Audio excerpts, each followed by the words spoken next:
You are listening to the People Centric Podcast, where we talk through the toughest challenges that people face at work and give practical advice to fixing those challenges. Thanks for joining our movement to create workplaces that are happier, healthier, aligned, and empowered by putting people at the center of all that we do.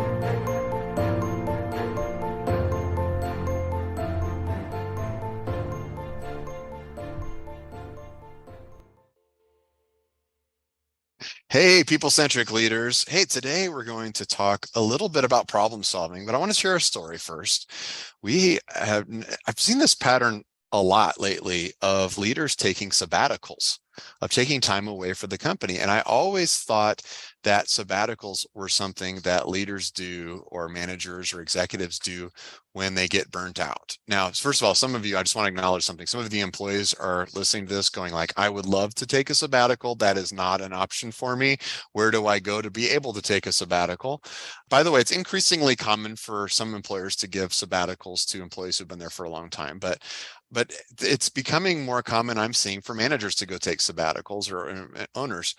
And what's interesting about it is they're not just taking a sabbatical for themselves to take a break, but they're also seeing a positive impact on their team when they leave.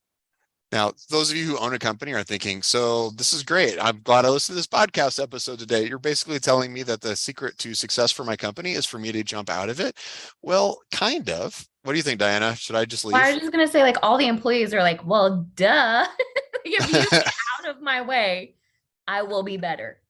I will be better. I can solve so many things for you, right? And I think you're absolutely right. I mean, we say that jokingly, but I'm sure there's a lot of people saying, yes, when our boss went on vacation, it was glorious. Everybody did the things that we were supposed to do. We solved our own problems. We communicated with each other and all of that. So I've talked to one executive who took a sabbatical for several weeks and came back, and she said that her team just absolutely took another step up. And this wasn't a bad team. This is a high-performing team they figured out stuff. They started solving problems around them that normally the top executive would have to jump in and solve. And they found a whole new level of performance. So today in our episode, we're going to talk about how do employers help their employees to solve problems. But we're also going to talk to you as employees, if you're listening to this, on how you can help to solve problems and maybe how you can even help your employer to solve problems. So this is all going to be about solving problems. That's what the episode today is. I want to ask a few questions. So we're going to introduce, we've got a smaller team today. So we're going to introduce who's on here today. You already heard from Diana. Diana, do you have any problems? I don't know how to answer that. I have so many problems. Yes. Yes. Where do you think we work? Yes, we have problems here. You know, I want to ask you just a quick question, Diana. What's your problem? how dare you? What is wrong with you? Who do you think that you are? We're kind of stuck in that. I like that. Yeah. And then I'm scared to go next. Yeah. Stephanie, do you have any solutions for any of Diana's problems? Maybe, but probably not. I don't know. I'm here for her. I am here to support and listen to her problems. And maybe I have good ideas and maybe I have bad ideas for how to solve her problems. We won't know until we try. You have absolutely solved some of my problems. You are an excellent problem solver. Oh, thank you. Yeah. Oh, that was a good moment. Yeah. That was a moment. We just had a moment here on the People Centric Podcast. So let's jump into this. I'm going to ask the first question. So it's Don Harkey, Stephanie Anderson, and Diana Royalty here with you today. It's the three of us here. So it's the A team, really. I mean, well, plus Bethany's not here. She would be also the A team. You're really just saying that Matt is B team. That's it. I didn't say that out loud. You're the one that said that. You added that. I'll say it to his face. He knows. You're the one that did the math on that one. So it's fine. But so here's my first question is, how do employers keep employees from solving problems? I mean, I think that one probably feels a little more obvious than the other side of that question, but I think everyone's experienced this in different ways. I think the term that's most popular is micromanaging, or like helicopter bossing, of where we don't actually give employees any ability to use their own logic brain.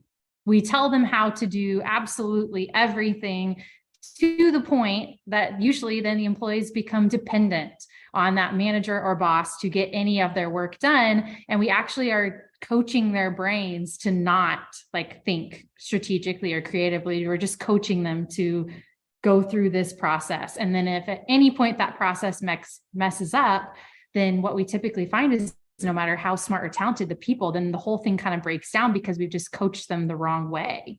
Yeah. Yeah. And I think a lot of times managers have a lot of knowledge in their heads because they've done it for a long time or they've built the process or whatever. And then they tell an employee, they're like, hey, go do this thing. And then the employee is like, well, I don't have enough information to go do that thing. You didn't give me the information that was in your head. You just sort of said, go do the thing. There's a scene in The Office where this new manager tells Jim to give him a rundown. And Jim spends all day trying to figure out what a rundown is. And he asks a few questions. He asks the manager a few questions, and the manager just kind of snips back and is like, is this going to be a problem? Like, it's supposed to be simple. And so Jim is freaked out to ask more questions. But whatever the manager wanted in his head, he didn't share enough information to let Jim do a good job. And then Jim didn't ask enough good questions to go do the job well. So he spent all day on this really simple thing. I don't think it ever turned out for him, but like, it's just, you just didn't give enough information for me to do a really good job. Yeah. I remember that episode and he asked some really great vague questions, right? Like, do you have a special way you want me to do this rundown for you? Or can you give me an example of a rundown? And he's just like, no, just a typical rundown. Just do the rundown. And the boss acted so much like he's always done that, like it's just a normal request, that Jim didn't know how to respond to it. And I do think it's a really good example sometimes. And we've seen that with employees of saying like, I was asked to go do a thing and then they have more questions about it and they didn't ask the questions. Why do you think employees don't ask the questions? Well, it feels almost like a trap in that way. If I don't know what it is that you've told me to do, I almost have that panic moment in my brain of like, I'm supposed to know what a rundown is. And so I think there's that moment of like, do I want to admit that I don't know what it is, which would get me the answer really quickly, but maybe there's going to be retribution for that because should I quote unquote have known what that is? And is that going to be now a poor reflection on me and my expertise or what I should be able to do in this job? And so I think a lot of people never get past that. They just think, like there's that fear of what if I admit that I don't know how to do this? And then how will the team or the boss respond, even though that is the quickest path to give us the answer and would let me know, exactly what that is. And maybe I do know what it is. I just didn't know it was called a rundown here. Yeah. And I think that people also see that everyone is busy. And so it's hard to say, hey, I know you're busy and I know you told me to do this thing because you're busy and you want me to do it. But like, now I have to ask you a bunch of questions or I have to dig in deeper. And so then it doesn't feel like I'm saving you any time. It feels like I'm causing more trouble. And so I'm trying to like balance the do I just go do it and maybe mess it up and maybe not do the right thing because you're busy and you told me to do it, or do I ask more questions so that I'm trained really well so that I can do it for you going forward? It's a hard place to be stuck in. A lot of you are probably talking about the mess up part and the failure part. And so I think we're going to come back to that. I want to come back to that part of that. So let me ask the second question then. So as an employer, I think we want employees to solve problems. I'm going to say that's probably pretty universal. If we asked a bunch of employers that question, I'd say it'd be a pretty high percentage of say, yes, I want my employees to solve their own problems. That would be fantastic. So what can employers do to avoid the mistakes that you're talking about? How do I get my employees to ask me good questions? How do I get them to solve their own problems? So many ways. I think the first thing that comes to my mind is to not give information in a hurry. Like, don't just like throw it out there, right? Don't look busy when you're transferring information to an employee. Because I think that perception of I'm too busy to give you all the information does hinder people from going to get the information. So I think first and foremost is like, make it seem important. So you're warning against the drive-by task giver, Yes, the rundown idea. I'm going to walk by your desk and say, by the way, I need to get that rundown by Thursday. Can you run that for me? Yeah, sure. No problem. Yep. Yeah. I did that one time. I've told this story before, I know, on this, but we've done a lot of podcast episodes, so you probably haven't heard this before. But when I was an engineer, I started at a new plant, and we had to run this machine that was creating a reaction in this corn syrup, and it was called dextrose equivalent, and it's a DE, and we were shooting for a 10 on the DE. And so I walked into the control room and I got the lab report. I looked at it and it was like a 40 something. It's so far off, it was ridiculous. And so I went to the operator and I just said, "Hey, are you watching our DE?" And he goes, yeah, I'm watching it," and then left. And I think, Diana, thinking back to it, some of that was the drive-by question, like problem solving thing. First of all, I didn't even really ask a question of saying like, why did I ask that question? I didn't point out like, isn't it supposed to be 10 and it's at 40 something? And I just did it really quick. And then so later an hour later, I got another lab report and it was still 40 something. It's supposed to be 10. It was 40 something. It was way, way, way, way, way off. And I'm starting to think to myself, I'm even questioning myself as the boss, like, am I missing something here? It's so far off. Am I missing something? Why is nobody reacting to this? But I didn't ask any of those questions. I just went back and I said, "Hey, the new DE came in and it's at 40 something again." And he goes, "Okay." And okay. And I didn't say anything again. And I just walked on. Anyway, long story short, we went through half the morning and finally the plant manager called and says, "Why is your dextrose equivalent all over the place?" And so I finally went to the operators and I was like, "Yeah, what are we going to do? Like the DE is off. Like, what do we need to do to fix this? Like, shouldn't we make some adjustments here?" And the operator turned around and looked at me and said, "What's a DE?" He had never been trained on that. Like he didn't know what it was. He didn't know how to do what he was doing. So for 4 hours that day, we made bad product because I didn't ask clear questions and he didn't ask clear questions. So maybe that brings us to another point of what can managers do to help their employees to solve problems. Maybe it's about asking questions. What do y'all think of that? Yeah, I think that is a great next step. And I think it's really important to give enough information and enough context without making it sound like you think they're dumb, right? Like, I'm just going to give you this information. Stop me if you've heard it. Here's what I know. Here's what I need. What questions do you have for me? Like, open it up. I'm here for you. I'm ready to take those questions. And then as an employee, I'm a processor. And so I might need 10 or 15 minutes to like go think about it, start it, work on it a minute, and then come back and say, "Okay, I got this, and this, that part's easy. I think I understand the end, but I'm stuck in these two spots." And just, I need the space to ask the questions. Yeah. And I think sometimes it's even like setting that expectation of like, hey, like, if you need to take some time and like think about this and come back to me with questions, that's great. But maybe even like set the timeline for that. Like, could you come back to me later today? Depending on how urgent the project is, can we talk about this at the end of the day? Let me know what other questions you have. Because I think sometimes what we'll see is, if an employee isn't given the right information up front, or maybe they don't ask enough questions, then you'll see somebody spend all day or days trying to figure out something that you as the leader could have really just shown them in like 10 minutes how to do it. So it's also like knowing that as a leader of like, is it simple enough that I could just say, "Hey, have you ever done this before?" And then they say no. Like, okay, well then I'd love your help with this. I'm going to show you how to do this really quickly. If you already know how to do it, we're walking through it at any point, just stop me. Like, I like how you framed that, Dan, of like, if I'm saying stuff you already know, yeah, feel free to interrupt me and tell me that. But also, I did just want to walk you through it because it's pretty simple of how you could do this, an effective way of doing that. And then I think always being sure to ask, like, what questions do you have? And maybe even following it up with like, after they ask one, okay, what else?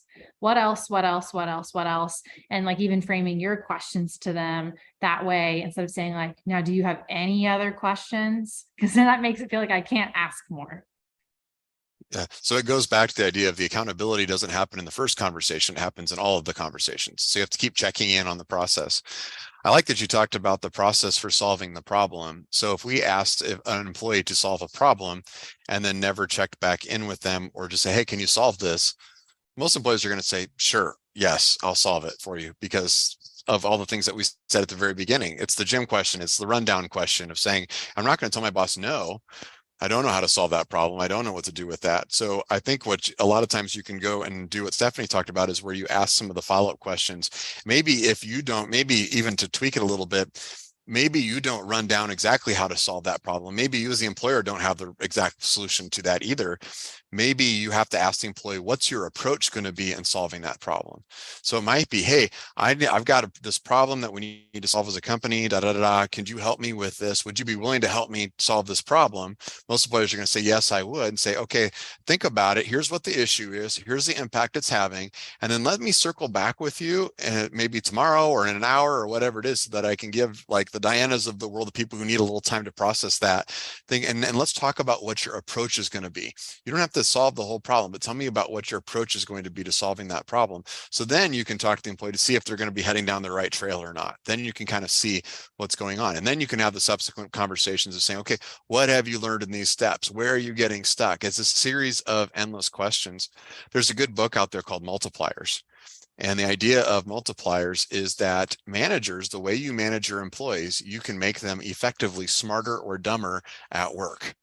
You actually impact their effective IQ at work by how you manage them. And the way that you make an employee dumber is you do more things for them. You answer more questions for them. If they bring you a problem, you solve it.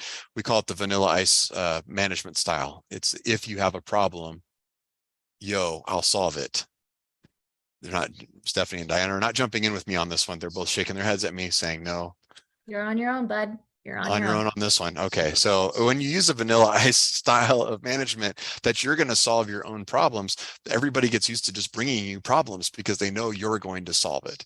And people shut their brains off when they have a problem. They're just going to come to you and say, this is a problem that I have. I often tell the story about my son with the carrots. He went into the fridge, and my son's super smart, and he couldn't find the carrots in the refrigerator. And he asked me, he said, I can't find the carrots in the refrigerator.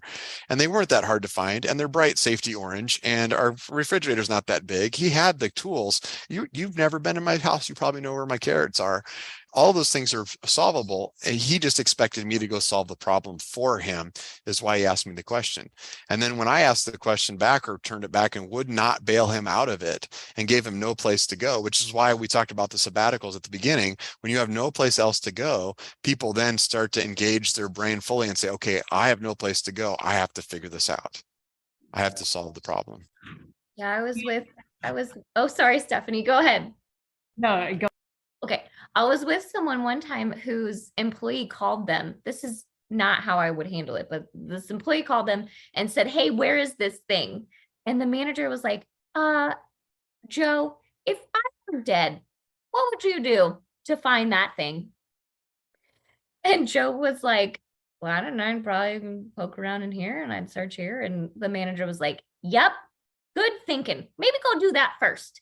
And I was like, whoa, that is super harsh, but also like maybe not a bad thing to think before you ask. Like, if this person were not available, how would I get this information? Like, I got to train myself to think about that before I jump to calling the manager for something.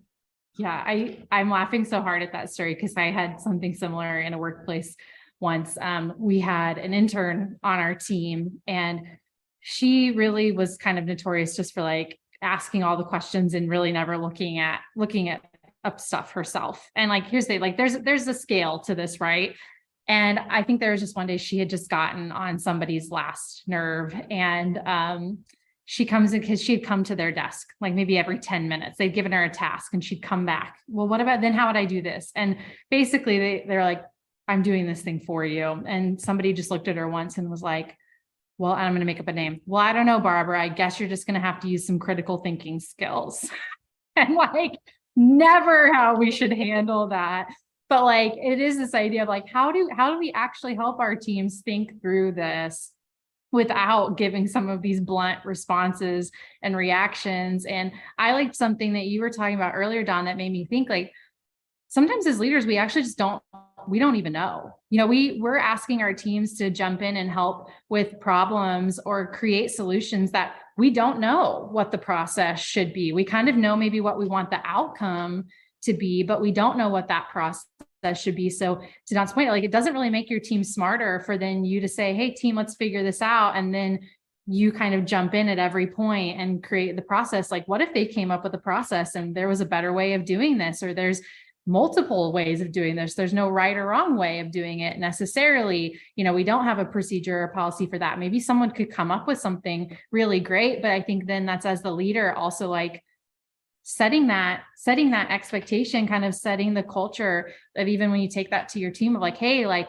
I want your guys' help because I think there are a lot of different ways we could do this. And I want to understand and create this process with you because I know this could impact how we do a couple other things, how this would impact multiple jobs, and how we do this at our team. Yeah, I love that, because this is why we need our employees to solve problems, because you as an executive don't have all the answers, right? That's a key point that I think is really important for everybody to understand. I know that think of the biggest problems within your company or your organization right now. I know that sometimes executives feel like it's all on you to solve those problems.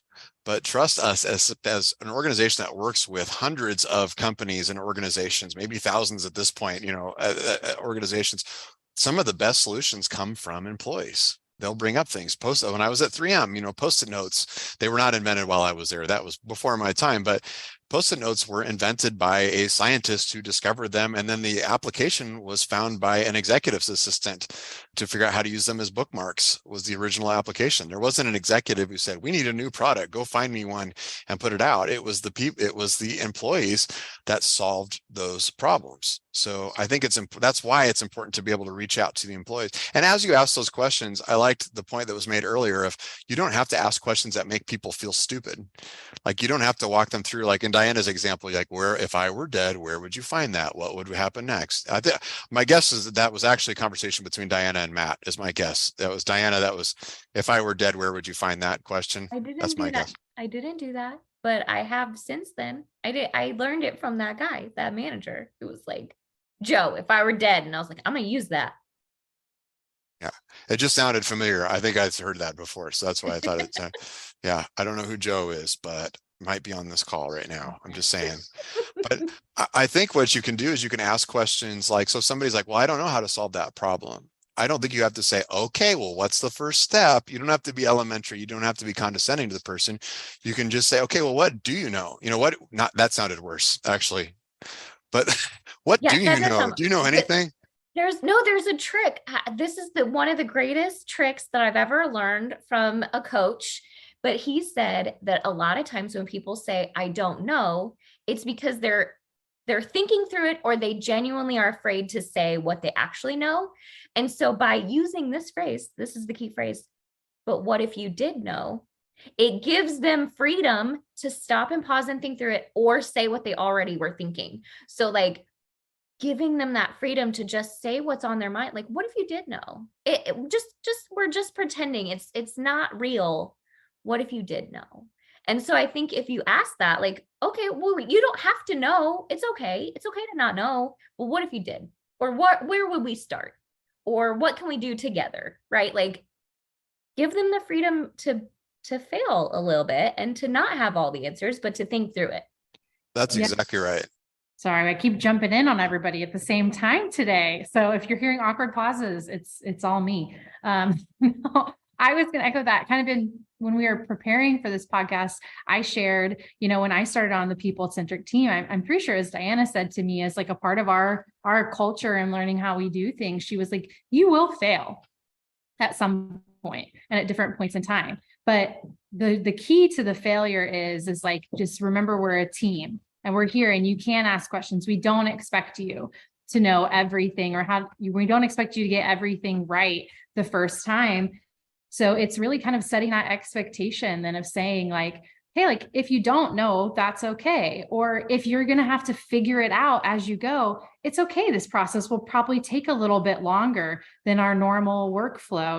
Like we may need some extra hands on this, where normally I know we don't do that, or we may take a little bit longer. It's okay to come to me when you're stuck, but I want you to try, like normally when I figure out something like this, I try to look at it. I research these different things. So let's try it that way. And then if that doesn't work, let's come back together and look at it.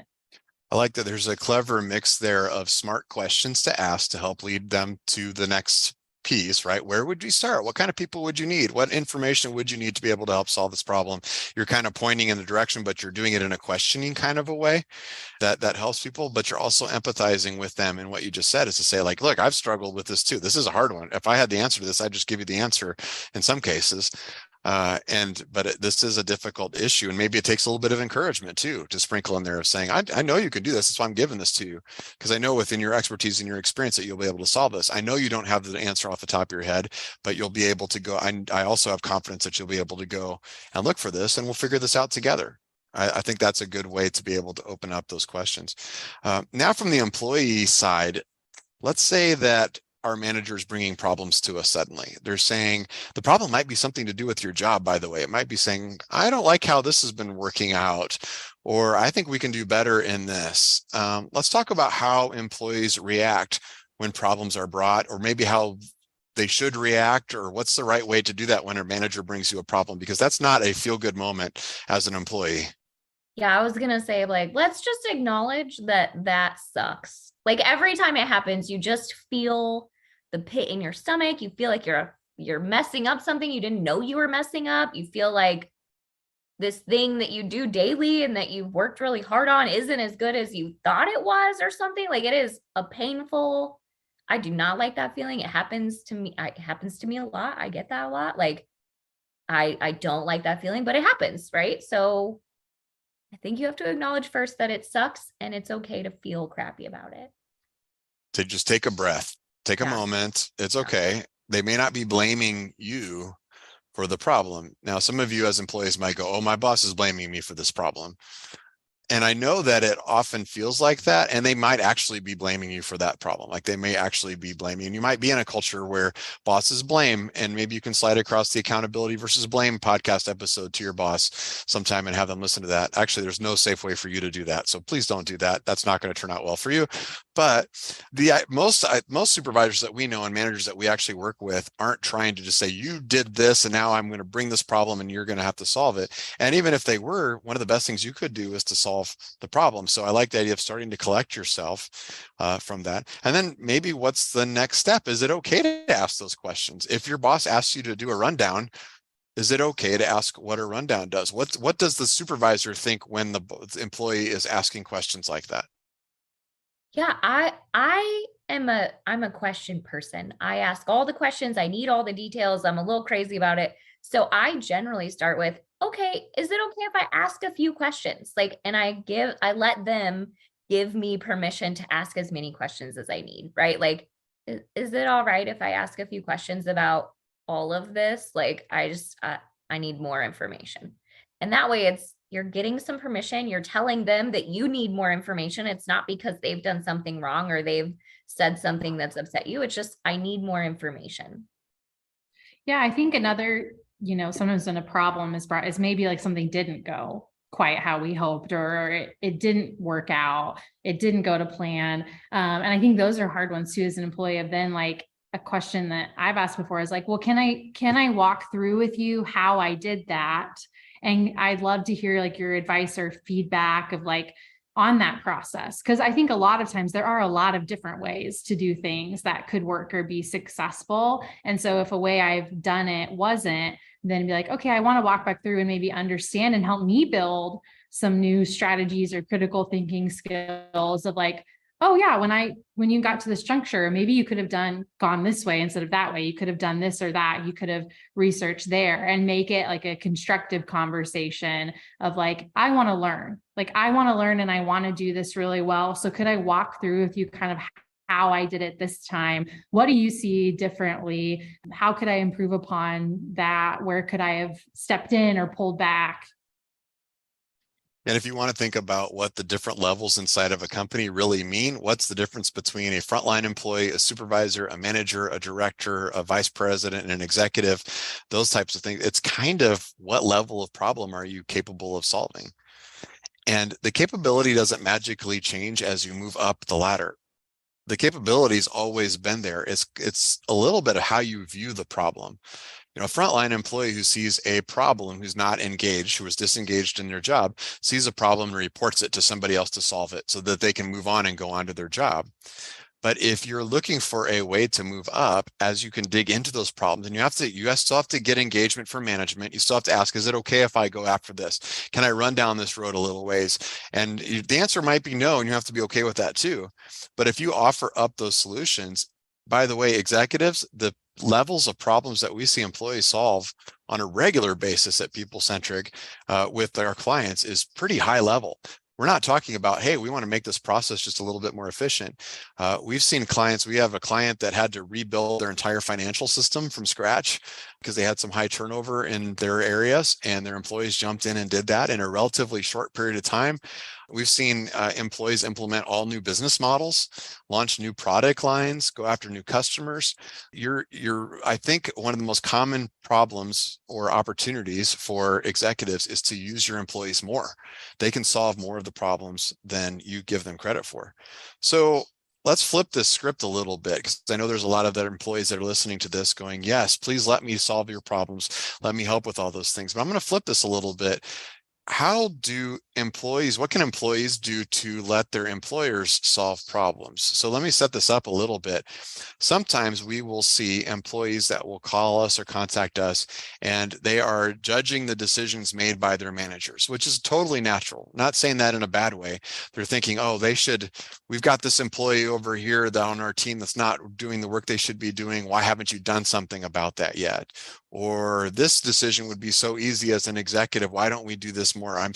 I know that as an employee, I was always second guessing everybody around me. I was a joy to work for you. I'm sure all the people, I'm sorry, everyone I ever worked for on that. But what can employees do to let their employers solve problems better, or to support their employers as they solve problems? What thoughts do we have there? Oh, that's a tough one. I think that is a tough one. I think it's harder for sure. But I think there's ways that employees can show issues and ask for more information about those issues. Like, hey, I noticed that our sales are down. I noticed that they're down from last quarter, and I run the marketing side and I want to help. So maybe you can invite me to the next sales meeting and I can hear what the customers are saying so that I can build a campaign or something, right? Like, if you know your expertise can be helpful in a situation, call it out and offer it and say, I'd like to help with this problem. Or if you think that they're doing something weird, if you think your manager is making a bad decision, ask them why they made the decision. Not in a rude way, right? Don't be like, why did you do this? I think you could say, I'm trying to learn how you make decisions. Can you tell me what went into the decision-making process for X, Y, and Z? And that way you can get some context. Maybe there's things that you just didn't even think of that play into that, which I'm guessing there are. But then and I think a lot of times employees are afraid to ask for the knowledge, but I think managers should be totally willing to give that up. Knowledge is power. Let's make everyone powerful. Totally give up that information. Yeah. I think a common thing I've heard people say before is well, I shouldn't have to tell them that. I'll hear an employee say that about a manager or a leader. They should just know. I shouldn't have to tell them. I shouldn't have to solve this problem for them. They should just know. I think there's a moment too of just humanizing everyone else you work with for a second and saying have I ever not known what to do? And maybe they just don't know, maybe they are searching for a solution and they're trying different things right now. And maybe some of the things they've tried haven't worked. So kind of to Diane's point that she just made, if you have a solution, if you have a good idea, how could you take that then to your manager, your leader, your boss, and say, hey, I know we're all working on this right now. I know this is a big thing on your plate. I had a couple ideas, would you be open to talking about that? And I think people are always afraid to do that, especially when it's not directly related to their job or their department. But it's just asking, can you contribute? Can I be added to that meeting? I think I might have some ideas for how to help here. And doing that, in a really safe way, and recognizing some of it may not be intentional. They may just not know. I was talking to somebody in my life the other day who's really frustrated with how her leader is managing someone else on the team. And they're they were just so frustrated and they're putting her on this and it's not going to work. I said, well, have you talked to them about that? Like, have you shared, like, if you see that they're about to do something that's absolutely not going to work, like, did you share that? And her response is, well, I shouldn't have to tell him that. He should just know. Like, well, maybe he doesn't. Maybe he doesn't understand it. Maybe because you live in that process every single day, you can see that is not how the machine is built. We are not going to get that result if we put this into it. So how could you go to then that leader and say, hey, I know we've been talking about this.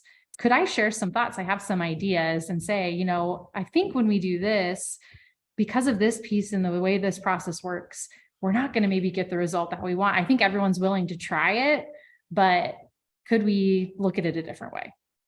And you have to be careful as the executive not to shoot that down, right? We've talked about solutions-based thinking in a previous episode.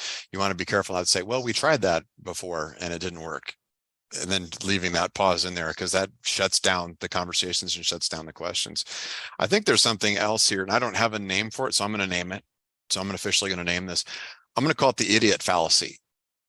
If anybody has ever sat down and watched sports, or you've watched a reality show, or you've watched anything on television, we are sitting there judging a person for the decisions that they're making, right? You're watching a coach make a call and they think, why don't you just put this person in? Why did you call that? You're an idiot. Why did you do that? And then we tend to think that they don't know what they're doing, that they're doing something really wrong. I think this happens at work a lot, and it happens in all different directions. That department made a bad decision. Obviously, they should have done this.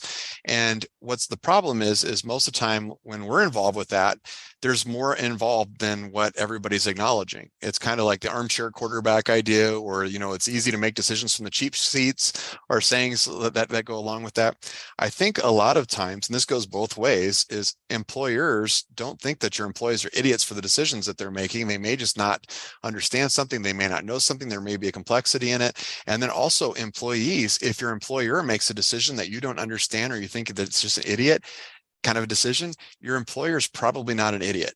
We actually work for very, very few idiots. Very few. Most of the people that we work for, when we talk to them, they do make logical decisions, or they work to make logical decisions. And whenever you get into them, those are hard decisions. A lot of times the problem is that you don't know the whole story. So I'll do a really simple example that happens all the time. Let's say you're on a team and you work with a person on that team who's just an absolute jerk, and they're not very good at their job. And it looks like your boss isn't doing anything about that. And you're like, why are you not doing something about that person? Most of the time, in our experience, that boss is doing something about that person. They just can't bring everybody in and saying, okay, everybody, I just disciplined them again. Here's what I did, is I threatened them to this, this, and this. Here's the accountability.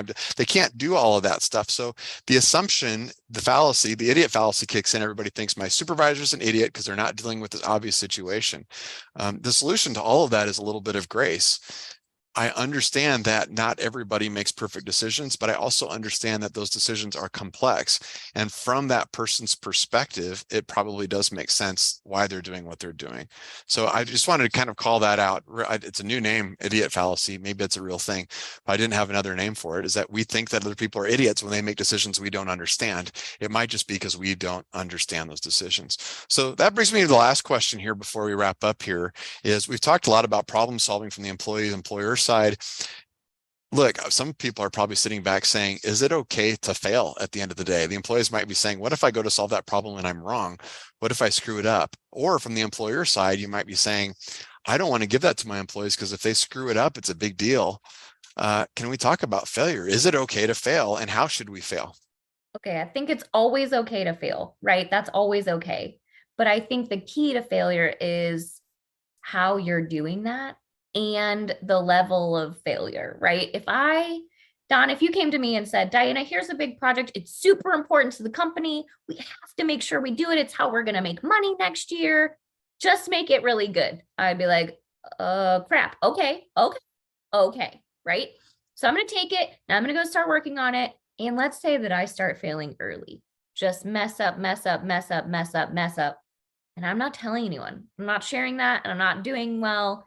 I'm trying to struggle out of it, but I keep failing. You're not really failing in a good way. That's not failing in a good way.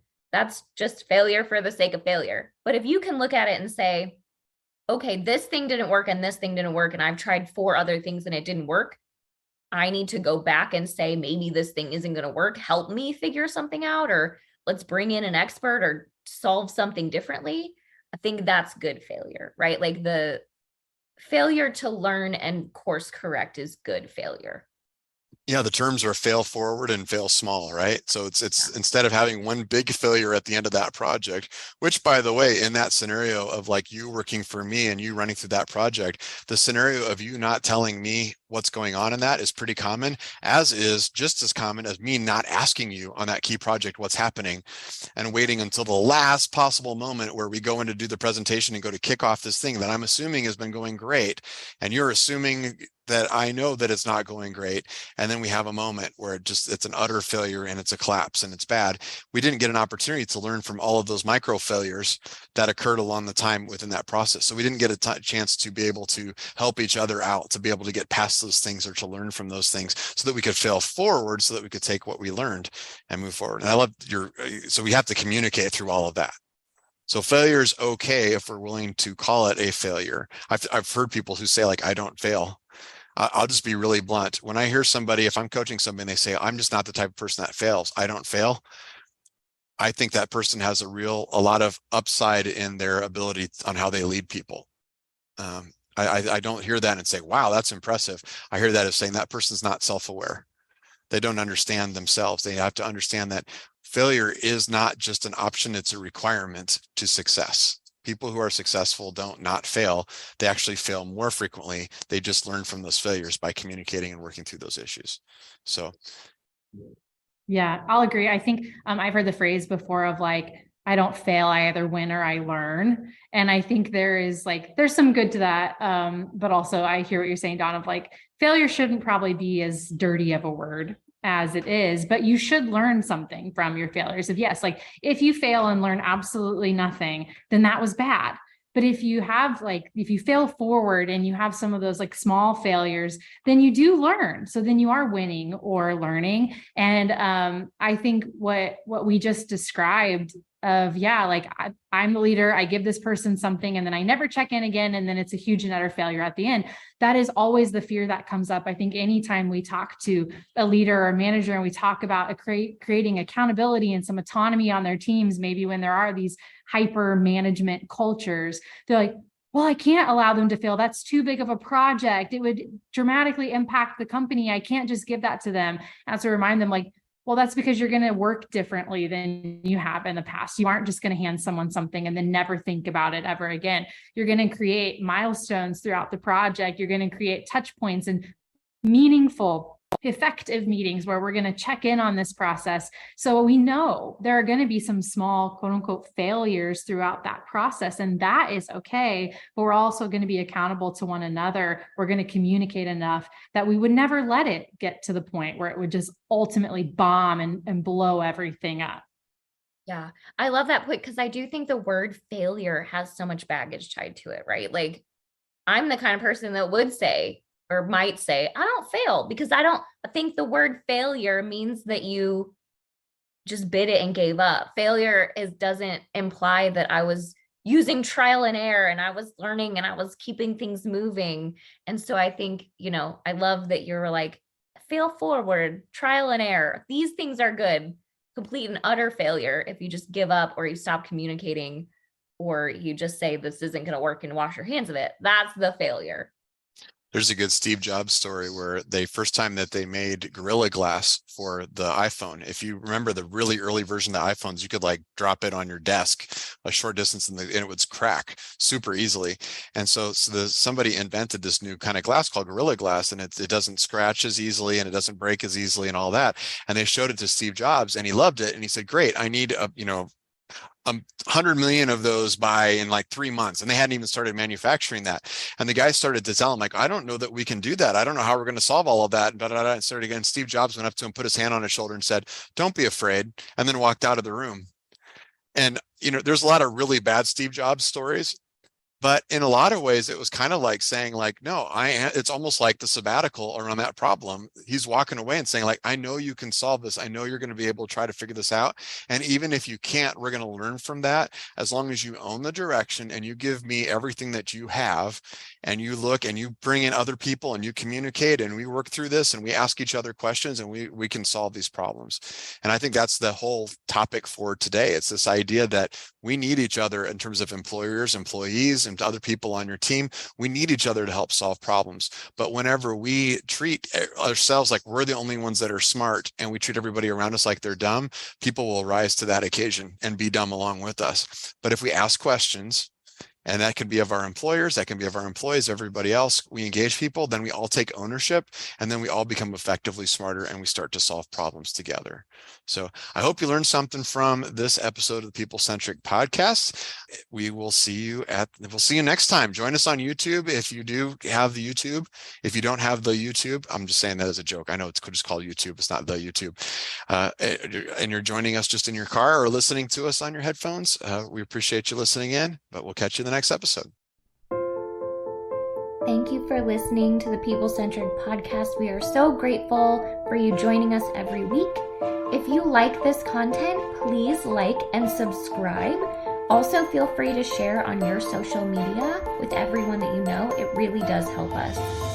If you would like to contact us, I have put our information in the show notes. Please reach out anytime. We love hearing from you. We will be back next week with a new topic. Until then, be well and lead well.